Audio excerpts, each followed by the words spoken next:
有時叫成自然啦，有時咧就叫英文就叫 take it for granted， 即係咧不外如是啫咁樣。咁有時新嘅環境都幾好啊。咁今日咧我同大家分享呢個題目咧就叫以馬忤斯路上啦。咁讀下經文啦，我哋讀下呢個路加福音24章13到35節，我哋慢慢一齊讀出嚟啊。同一天，門徒中有兩個人往一個村莊去，那村子距耶路撒冷約11公里。他們彼此談論所發生的一切事。正在交談議論的時候，耶穌親自走近他們，與他們同行。但他們的眼睛卻給蒙蔽了，認不出他來。耶穌說：你們走路的時候，彼此討論的是什麼事呢？他們站住，面帶愁容。一個名叫格留巴的回答他：在耶路撒冷作客的，難道只有你不知道這幾天在那裏所發生的事嗎？他說：什麼事？他們說：就是拿撒勒人耶穌的事。他是先知，在神和眾人面前說話行事都大有能力。我們的祭司長和官長竟把他交出去，判了死罪，釘在十字架上。素來盼望要救贖以色列的就是他。不但這樣，這些事發生到今天已經第3天了，而且我們中間有幾個婦女使我們驚奇，他們清早到墳墓那裏去，卻找不到他的身體。他們回來說，看見天使顯現，天使說他活了。又有我們中間幾個人到墳墓那裏去，所看見的正如婦女所說的，只是沒有看見他。耶穌說：無知的人啊，先知所說的一切話，你們心裏信得太遲鈍了。基督這樣受害，然後進入他的榮耀，不是應當的嗎？於是他從摩西和眾先知起，把所有關於自己的經文都給他們解釋明白了。他們走近了去村子，好像要往前行，他們卻強留他說：天晚了，太陽下山了，請與我們一同住吧。他就進去與他們同住。到了吃飯的時候，他拿起餅來，感謝了，擘開遞給他們。他們的眼睛開了，才認出是耶穌來。他卻從他們面前不見了。他們彼此說：在路上他對我們說話，給我們解釋聖經的時候，我們的心不是火熱的嗎？他們就立時起來回耶路撒冷去，在那裏遇見11個使徒和跟他們聚集一起的人，說：主果然復活了，已經在西門顯現了。兩個人就把在路上的事和擘餅的時候，他們怎樣認出耶穌來的事，都述說了一遍。今日咧，我哋講呢個題目叫以馬忤斯路上啦，以馬忤斯路上。咁我哋一齊行啦。咁我頭先咧都係揸車由屋企嚟呢度啦。呢條咧叫做Parker 啦，不過叫 Parker 路上啦。咁我都揸咗20零分鐘啦。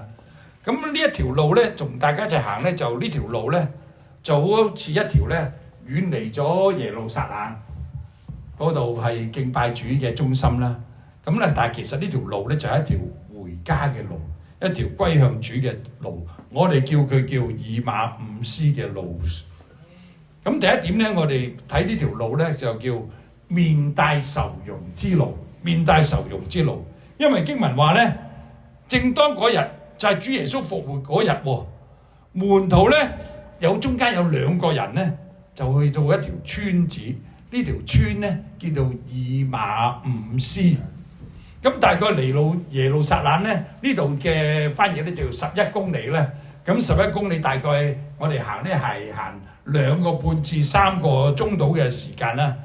咁佢哋就面帶愁容，腳步就好沉重啦。一邊行一邊喺度講，一邊喺度講到關於佢哋最近呢一件事情。本來咧佢哋就充滿盼望，就係以色列人要得到救贖嘅嗰位。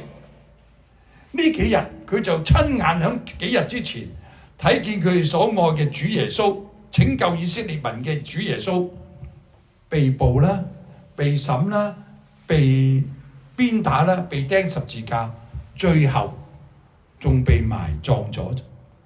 所有佢哋嘅盼望都徹底破碎咗啦，佢哋嘅夢想都破碎咗啦。佢哋再唔能夠停留喺呢個佢哋心中嘅耶路撒冷嗰個復興以色列嘅地方嘅嗰一處地方。嗰度佢哋曾經咧係好歡樂嘅，曾經咧就當耶穌進入呢個耶路撒冷城嘅時候咧，啲群眾就和散那和散那。而家嗰度地方咧，只係剩低嘅就係傷痛同埋空虛，所以佢哋選擇離開，走向佢哋自己一個嘅村莊，嗰個小村莊叫做以馬忤斯。或者呢個畫面我哋都好熟悉啊！當我哋生命中咧遇到一啲嘅挫折啊、困難啊嘅時候，或者係我哋做嘢唔順利啦，被人否定啊，或者屋企人有病痛啊，自己長期祈禱都得唔到回應啊，人際破裂嘅時候，好似我哋自己去侍奉嘅路程咧，棘咗喺一處地方，我哋就不由自主地就去一處地方叫做以馬忤斯。喺嗰度，我哋離開咗我哋親愛嘅耶穌，走向一個小嘅角落，喺嗰度眯埋，喺度舐下自己嘅傷口，喺嗰度反覆播翻嗰啲令人好失望、好沉重嘅畫面。我哋就叫呢條路啊，叫做以馬忤斯之路。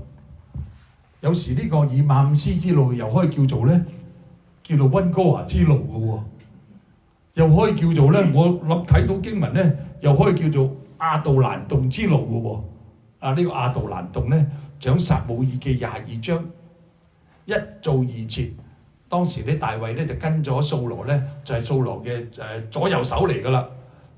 誰不知咧，掃羅要追殺佢，經文就話啦，佢咧就逃離去到亞杜蘭洞。佢嘅兄弟同佢嘅父親都聽見，就去到嗰度啦。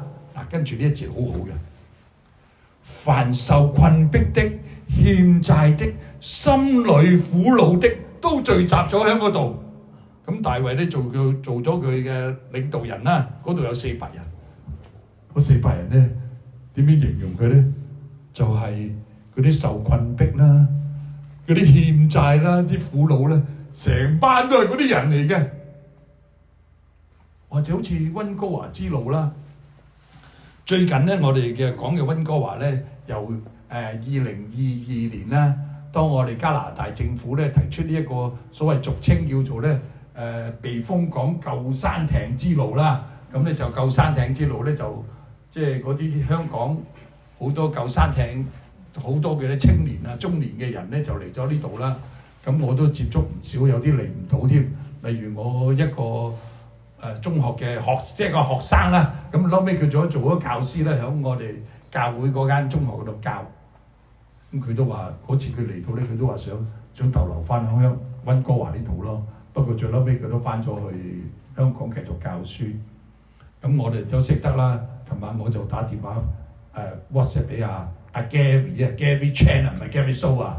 Gary Chan 啱最近咧就做咗律師啦。咁咧我就有個朋友想揾佢寫封律師信，我都揾佢啦。咁喺2022年之後，喺我哋溫哥華，我接觸到好多心裏苦惱、受困迫嘅即係係咪欠債咧就唔同啦嚇。心裏困迫，就好似呢條以馬忤斯路上咧，本來係嗰個地方係自己好熟悉嘅，大家就好似要去一個地方嗰條路咧，呢個11公里25里路嘅行2個半鐘頭嘅路咧，就係帶住困迫啦，好唔自由啦，好苦惱啦。咁我都識得，因為我做一個老人嘅服務中心咧，請咗好多社工過嚟咧。啲社工咧有一個，咁佢做社工咧，當年咧2019年嘅時候咧，咁佢又我哋而家唔好講嗰啲咩立場政治嗰啲嚇，咁呢個社工咧就走去執啲細路啦，啲細路喺度抗爭，佢就響佢執啲細路嘅時候咧，佢自己就可能因此被警察拉咗，又話佢係即係暴徒啦。咁佢都有留案底，咁就嚟咗溫哥華啦。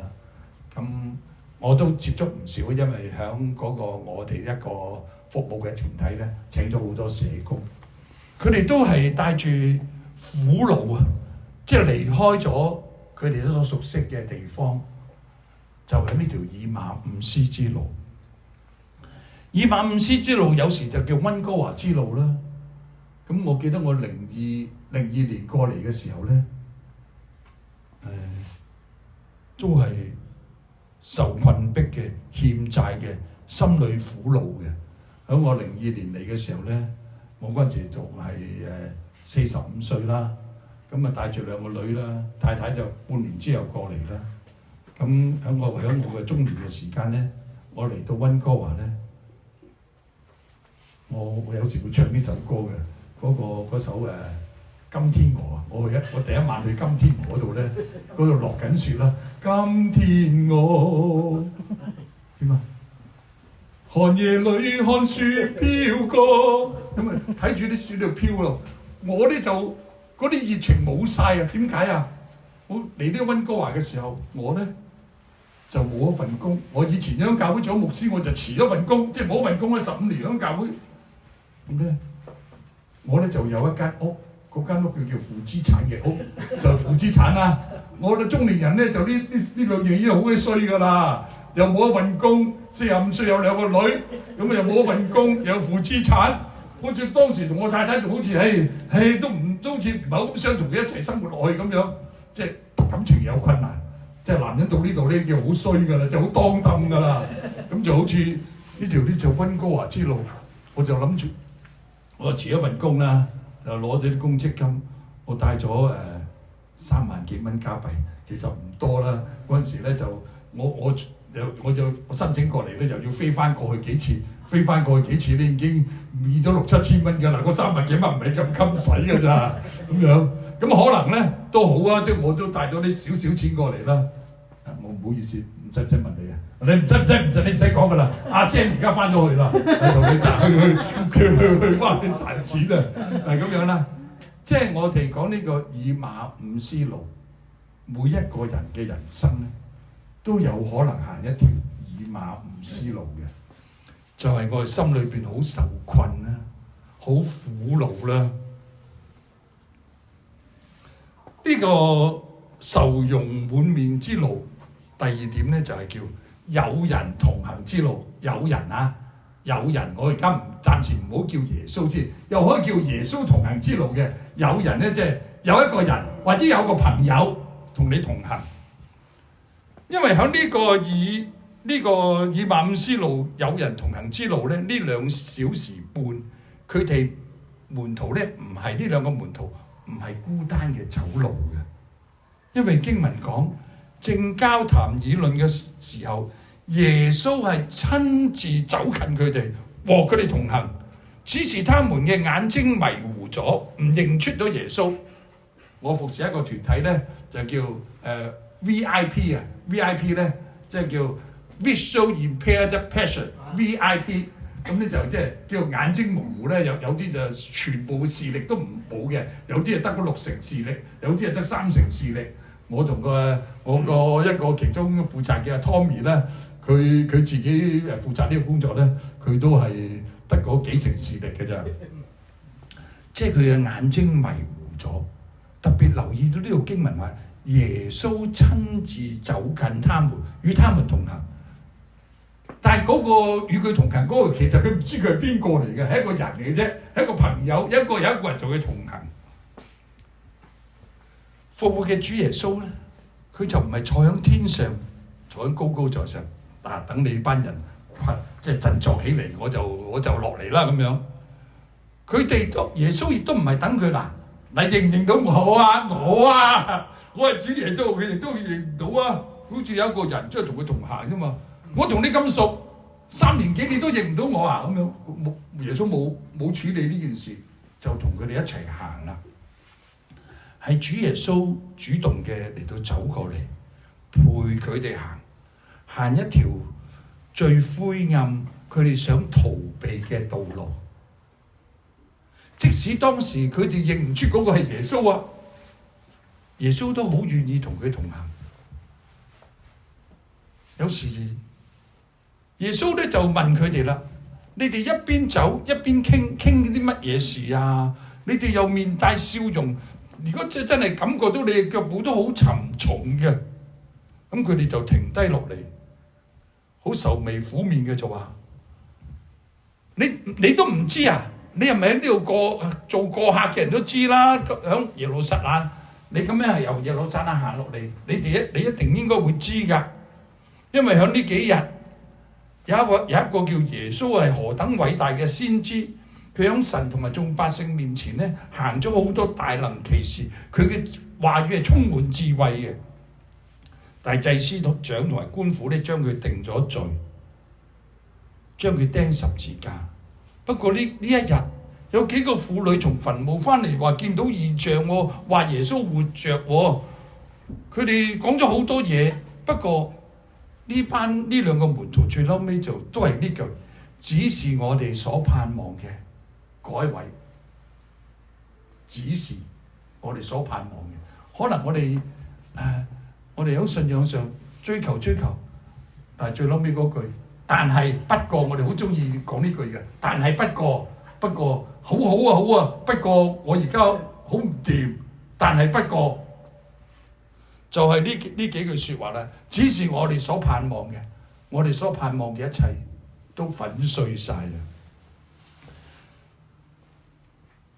一切所有嘅盼望都幻滅咗。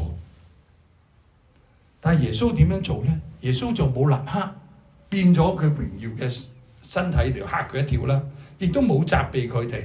雖然佢後尾都有一句嘅，但你呢個無知嘅人啊，你就信得好遲鈍啊！佢就好溫柔咁陪佢哋行，一路講聖經啦。凡由摩西到眾先知所對佢講嘅，佢都解釋咗俾佢聽。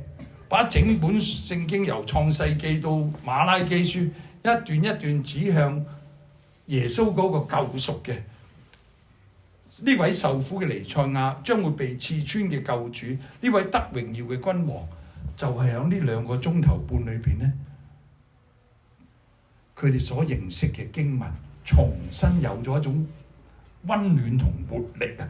佢再唔係睇一啲歷史嘅書啊，一啲嘅道理啊。經過咗呢個以馬忤斯路上嘅之後咧，佢哋睇嗰本聖經咧係有活嘅，係心悅誠服嘅嗰本聖經。又講到2022年，我帶住2個女嚟到呢度嘅時候咧，其實2021年咧我都好麻煩。我同我太太咧就唔單止見輔導，我太太要見精神科醫生嘅，咁你就都會幾係麻煩啲㗎啦。唔單止話辭咗份工啊，有負資產，又有婚姻危機啊。咁響呢個以馬忤斯路嚟到呢個溫哥華啦，嚟到溫哥華神咧就會派啲天使俾我嘅喎。咁嚟到咧呢一度響溫哥華比較出名嘅，我哋教會嘅嘅輔導最出名嘅人咧，例如詹維明啦。知唔知邊個叫詹維明啊？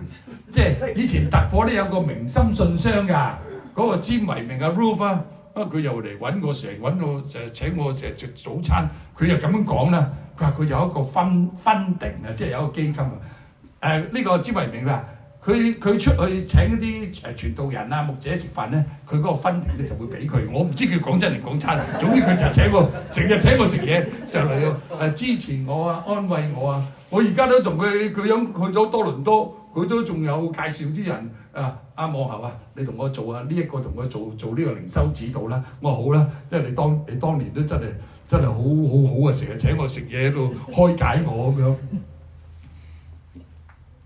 係有人同你同行，嗰個 Ruth 咧就扮演耶穌咪同我同行咯。咁啊，佢當然啦，佢解釋嘅聖經就係佢自己生命中嘅體驗啦。例如仲有一個咧叫張國定咧，張國定博士咧就係寫呢個天道釋經書嘅詩篇嗰位嘅。咁佢又揾我，又叫佢屋企啊坐下，又嚟到幫下我啊咁樣。咁最嬲尾仲有一個咧就我嘅一個亦友亦師啦，即係我同佢一齊讀神學嘅。嬲尾佢又讀呢個靈修做靈修神學嘅。咁香港嘅首席嘅靈修導師嚟㗎啦。阿譚佩全老師，佢講學嗰陣時又嚟我屋企啦。呢條路咧叫有人同行之路，可能嗰個當時嗰啲門徒都唔知嗰個就係耶穌。總之就有人同佢同行啦，將生命嘅道路講解俾我哋知，活出嚟嘅。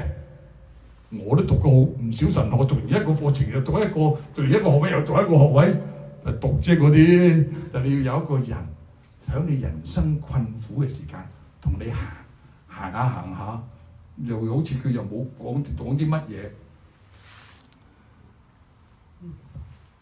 呢條就係一個有人嘅同行之路。第三就係咧飲食醒覺之路。咩叫飲食醒覺之路咧？當他們走去到個村子嘅時候，耶穌咧就好似話想繼續行啦。咁呢兩個門徒就留低啦，天已經晚啦，即係太陽就落山啦，你同我哋一齊住啦咁樣。咁呢一句就係叫你同我哋一齊住啦，好真實，好迫切啊！講出咗佢心裏邊最大嘅、最深嘅渴慕。佢唔係想需要有咩神蹟啊，有咩奇事啊。你同我哋一齊住啦，或者我哋今日心靈中改變唔到嘅嘢，你同我哋一齊住啦。懇求嗰位朋友、嗰位友人同佢一齊住，就喺佢哋最傷痛嘅時候，喺一個最平凡嘅小屋嘅裏邊，喺呢一日嚟到住嘅時候，就要食晚餐嘅咧，就夜晚啦，就食飯嘅時候，耶穌就拿起餅嚟，祝謝咗，擘開遞給佢哋，佢哋嘅眼睛就明亮咗啦。佢哋喺嗰陣時，佢就認出嗰位就係耶穌啦。不過佢一認出咗耶穌，就好似消失咗啦。嗱，好奇妙嘅呢度，即係當佢哋一路行，耶穌喺度講，雖然佢心裏邊好火熱喎，但係佢都唔知嗰個耶穌就係一個屋企裏邊好平凡嘅動作。開餐咯，食嘢開餐咯。耶穌就拿起餅來祝謝了。其實呢個動作只係一個開餐嘅時候，即係嗰啲猶太人就係食嘢咁啊，一碟餸啊遞俾你，你又攞出嚟，咁佢哋就食麵包嘅，擘開咁啊，大家嚟到分。就係喺呢個好普通嘅動作裏邊咧，佢哋認出咗耶穌。喺嗰一刻，佢哋眼睛明亮咗。唔係因為天上有神奇嘅聲音嗱，這是我的愛子，你們要聽他，唔係呢一樣，亦都唔係耶穌突然之間光芒四射咁認得出佢，只係一個好日常、好普通，即係好自然嘅一個動作，即係好似畢咗啲飯遞俾你咁解嘅啫。喺呢個動作裏邊，呢位嘅主耶穌就陪住佢哋，供應佢哋嘅需要。復活嘅主耶穌喺好平凡嘅生活嘅動作中，佢哋認出咗耶穌啦。有時我哋喺生活中咧，好平凡啊，去食飯。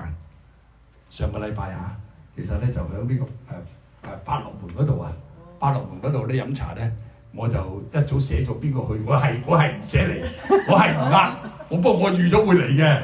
你行過啫喎。係咯，咁不係行過嘛，就呢度都係耶穌都咁行過啫嘛。嗱，我哋睇經文，我又唔知係咪耶穌特登行過啊，抑或佢專程行過，我哋唔知。咁我都話我行過啫嘛，咁嚟到嘛。哇！咁啊 Sam 就同佢有食嗰啲咩啊？有好似有炒麵嘅。炒麵，我想同佢見多幾面啫，我唔係想食啲麵啊。咁因為食飯就係一個最好日常嘅一個生活嚟嘅啫。咁啊幾好啊！就一齊食飯送行，大家感覺到有一份嘅溫暖，呢個弟兄姊妹嘅關係，我哋呢個屬靈嘅團契被認出咗嚟啦。有時可能我哋好孤單啊，男人就好，有時都會情緒低落㗎，唔係叫容易受傷的女人啊，男人都係一樣㗎。咁有時我自己一個人咧，我自己一個人食嘢咧，我都會食呢個男人的浪漫嘅。豆腐火腩飯。哎呀，你知咁我早排我呢度食咗餐啫嘛，叫。唔係佢嗰餐咧，唔係個叫係豆腐斑腩飯，算啦，火腩同斑腩算啦，我就自己一個人食啫。咁嗱其實喺我哋基督徒裏邊咧，係一啲好平常嘅生活，例如就係大家食餐飯啊，大家一齊感恩啊，我祈禱啦，即係祈禱，即係有時有啲弟兄姊妹中意話牧師喺度，你就一定要牧師祈禱咁樣，即係牧師祈禱啦，大家自己祈禱都得嘅。喺祈禱裏邊，我哋認出咗耶穌就喺我哋中間。喺呢度認出咗之後咧，就好唔同啦。本來佢離開耶路撒冷咧係面帶愁容嘅，但係而家佢由呢個以馬忤斯路再翻到耶路撒冷咧，佢哋嘅心裏邊就火熱起嚟啊！由面帶愁容。由耶穌同佢同行，又喺佢哋生活中認出咗耶穌，佢重新就好快佢就即刻翻到耶路撒冷，同啲門徒講：耶穌真係復活咗啦！可能唔知大家而家係行緊由耶路撒冷去緊以馬忤斯，抑或由以馬忤斯去緊耶路撒冷啊？都係同一條路嚟嘅咋，都係同一條路。呢度頭先我唱嗰首歌咧，嗰首捉人嗰首歌咧，我諗我係記得我91年嘅時候第一次或者第二次嚟溫哥華，喺呢個 Cambie 街去到去 Marine Drive 之前咧，有一間書室嘅，賣英文書嘅，我就去嗰度睇咗本英文書，係咁嘅形狀嘅，唔係咁大嘅，即係唔係嗰啲即係咁大本嘅，係金色嘅。誒幾得意喎！我就攞咗嚟睇啦。呢本書咧係個書仔，好靚嘅，就係呢個足印嘅作者寫嘅。呢個足印呢個作者啊，個作者點樣？佢除咗寫佢呢個咩即係沙灘足印嗰件事咧，佢就講佢自己嘅一個經歷。嗰個經歷咧就係佢好早啦，可能係60年代或者70年代寫咗呢個足印呢篇詩啦。咁咧就可能到80年代咧，哇！好多人佛教又用啊，乜嘢又用啊，但係就冇寫佢係嗰個作者嘅。咁佢就好，即係甚至乎可能喺佢嘅圈子裏邊，有啲人用咗都唔當佢係作者咁樣。咁可能佢喺呢個過程中咧糾纏過啦，就想揾律師啦，即係嚟到控告一啲人啦。又當時佢唔知唔知咪揾阿 Gary 定揾邊個？你啲 Gary 未出世嘅嗰陣時，咁你就想揾律師，即係佢好憤怒啊！即係人哋用咗佢啲嘢，但係佢又冇嗰個手稿啊，因為可能寫咗詩，可能佢寫好多詩就冇咗呢個手稿。佢又講佢呢個憤怒嘅過程，好不忿嘅過程，感覺到上主與佢同行。就係佢由 Calgary 搬過嚟溫哥華，你搬啦，就喺個籠底嗰度就揾到嗰一張，可能就揾到嗰張佢嘅手稿啦。嗰張手稿可能即係喺某處地方已經出版過嘅，咁佢就攞到份手稿咧，就寫咗本書。呢本書就係咁樣講呢件事嘅。咁佢仲把佢心中嘅即係好不忿啊、怒氣啊，主就咁樣帶領咗佢經過。喺我哋人生嘅路上咧，我哋話我哋所識嘅聖經嘅道理係要經過一個以馬忤斯嘅路，咁我哋咧就重新好似好平淡嘅嘢，重新睇到嗰個神嘅奇妙啊！咁我住喺 Richmond 嘅，我住喺 Richmond， 其實咧要有錢人至住 Richmond 嘅，rich man 嘅城市嚟噶嘛嚇。咁你知啦，我就唔係有錢，不過我而家講啦，我唔係窮啊嚇，我唔係窮，不過就真唔係有錢。不過後尾原來我發覺咧，我真係好豐富啊！我真係好有，我唔係叫好有米啦，我真係好豐富啊！當我17年退休啦，我有時我俾個女鬧喎，阿爸，你咁少退休金學人退休，有都幾好啊！我17年到而家，我都差唔多10年啦。我又喺屋住，又有車揸，你哋叫我出嚟食嘢，有時我真係貪下小便宜啫，我就都會嘅。你請我食，我都好開心。你唔請我食，我都俾得起㗎，我真係好開心㗎。咁咧，我即係響10年喺 Richmond 咧，我俾你聽咧，我係由1號路住到5號路，我都住過晒。嗱，最早我係住響2號路嘅 Buttermere Gilbert 嗰條街嘅落台下邊 Gilbert Buttermere 嗰度住嘅。後尾我就搬去 Francis 嗰度係就響 Railway 嗰度嘅 Railway Francis 嗰度。跟住咧我就搬去2號路嘅 Stevenston 嗰度6060嘅。跟住我係搬去4號路嗰度嘅7195。跟住我就搬翻去1號路嘅嗰個Patterson 嗰度住嘅。跟住咧我就去到5號路嗰度住嗰個。最嬲尾我就有間 townhouse 啊，公屋間都5號路嘅。其實我好漂泊嘅，即係又住喺呢度，住喺度啊，見到人有大屋住啊，幾好啊！我成日雖然我做牧師啦，梗係報喜不報憂噶嘛。但係有時我諗下，好似我自己對人哋都好過我咁，我成日心裏邊咁諗啊。但係我退休，我有一日我都係一個好愚拙嘅人嘅。我真係好中意去漁人碼頭，你知 Richmond 咧係Richmond 冇乜景點㗎咋，我就去漁人碼頭，我揸車去漁人碼頭啦。由我5號路啦，5號路咧有一個半官方嘅術語嘅，叫做 Highway to Heaven 嘅，因為嗰度好多廟宇啦，佢叫 Highway to Heaven 啦。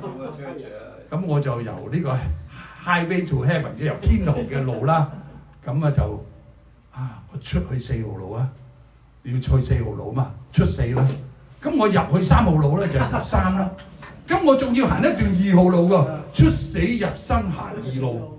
跟住我去到1號路嘅盡頭，經歷到原來最嬲尾即係都在基督裏同歸於一嘅。我呢個好愚拙嘅人，我醒唔到啦。即係耶穌真係帶領咗我啊！即係呢10幾20年，真係我經歷過出死入生，真係嘅經文。哎呀，我本來真係唔知我掂唔掂嘅，我都 OK 啦，而家都生活得好好咁咪。但係當中咧，我係屬靈上係經歷過出死入生行2路，去到萬有歸一，就係我想最多尾嘅終極目標。呢條以馬忤斯路上係幫到我哋嘅。當我哋覺得我哋自己好沉重、好唔掂，耶穌會派啲天使俾我哋嘅。耶穌真係成日派天使俾我㗎。嗱咁啊最近咧我有一件事喎，我太太仲要翻工啦。呢排油價好貴啊嘛，咁我就好啦，買部2手嘅叫做 plug-in hybrid 嘅車，叫電車啦。咁咧我搬咗去嗰啲大廈住啦，我買大廈嗰時普通車位啦。咁我問嗰個發展商啊，我而家換咗部電車喎，咁佢得㗎，好容易咋，你俾個現梳咁就攞去嗰個 concierge 嗰度，嗰度佢就會幫你調。咁我信咗佢啦，信咗佢就買部車啦。跟住我去到嗰個管業處嗰度，佢話唔得㗎，你又要寫信去俾個 strata 個 council 開完會，我買咗咯喎咁樣，咁咧我又嗱不知者不罪啦，咁我就攞部車，啱我嗰個車位前邊咧有條柱，嗰條柱咧有兩個嗰啲120A 嘅插蘇嘅，咁我就攞嚟插咯，插咗2-3個星期。冇晒電嘅嗰度，成個 level 2都冇晒電。咁我又唔緊要啦，我就上去 level 1 visitor， 我又揾個位我又插啦。咁啊插咗幾日，咁我就話問嗰個管業處，我話：喂，點解嗰個冇電啊？嗰度嗰啲係我哋俾人吸塵㗎，即係唔係俾你喺度叉電㗎？我死啦咁樣。嗱，咁我又好煩啦。咁啊，你知我一煩咧。我又做咗啲好愚昧嘅事啊！因為我女一翻工啦，就算佢自己有間房，我打電話俾佢啦。咁佢鬧我咯，阿爸你真係我翻工你唔好直接打電話俾我啊！咁樣就話你做嘢都唔顧後果嘅，你買車又唔一早整定，我俾佢鬧到我啊！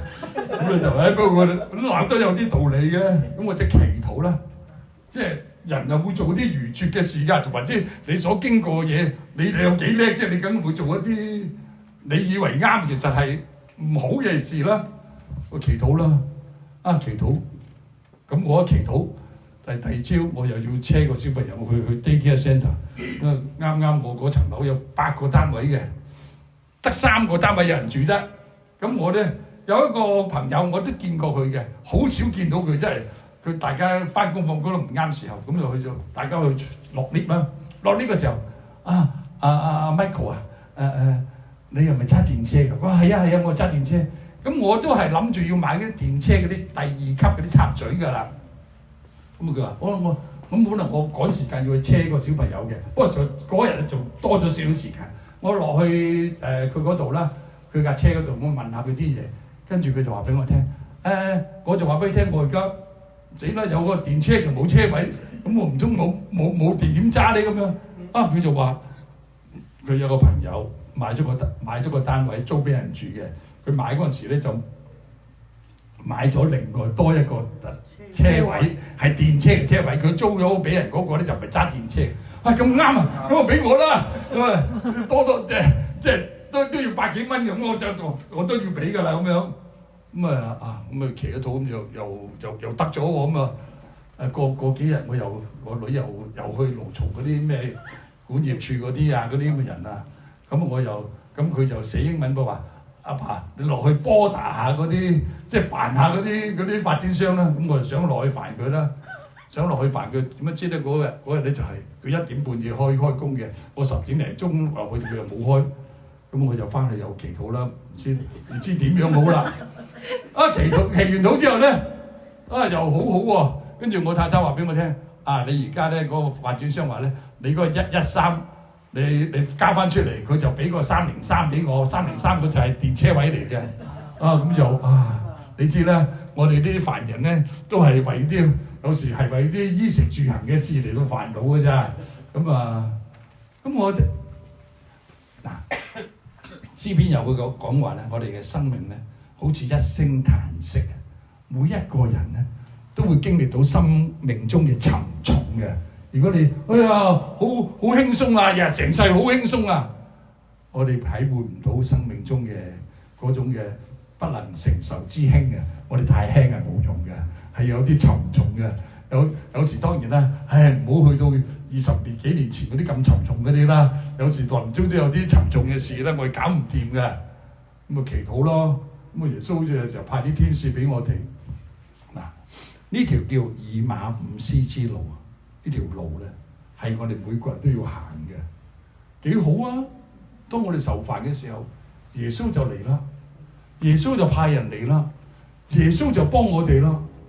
呢條就係耶穌，有時就擁抱住我哋，唔知個沙灘個足印係邊個？耶穌抱住我哋，或者可能要到我哋最後尾上到天堂，咁佢就一幕幕會解釋俾我哋聽㗎啦。但係而家我哋憑着信心，亦都係經文有話俾我哋聽嘅。我哋嘅以馬忤斯之路咧，係會扭轉我哋嘅人生嘅。好，我哋一齊祈禱。慈悲嘅主耶穌，好感謝你。我知道我哋每一個人嘅道路都係唔同，或者有時順，或者有時逆，都喺你嘅手中。求你幫助我哋。就算今日我哋喺呢個教會突然之間又嗰道門又開唔到，我啲嘢攞唔到，我哋都可以一齊喺你裏邊經歷你與我哋同在。求你幫助我哋嘅眾位弟兄姊妹，不論我哋現在所處境嘅情況係如何，我哋都投靠你，我哋都喺日常生活中經驗到你與我哋同在。感恩祈禱，奉賴耶穌基督聖名，阿門。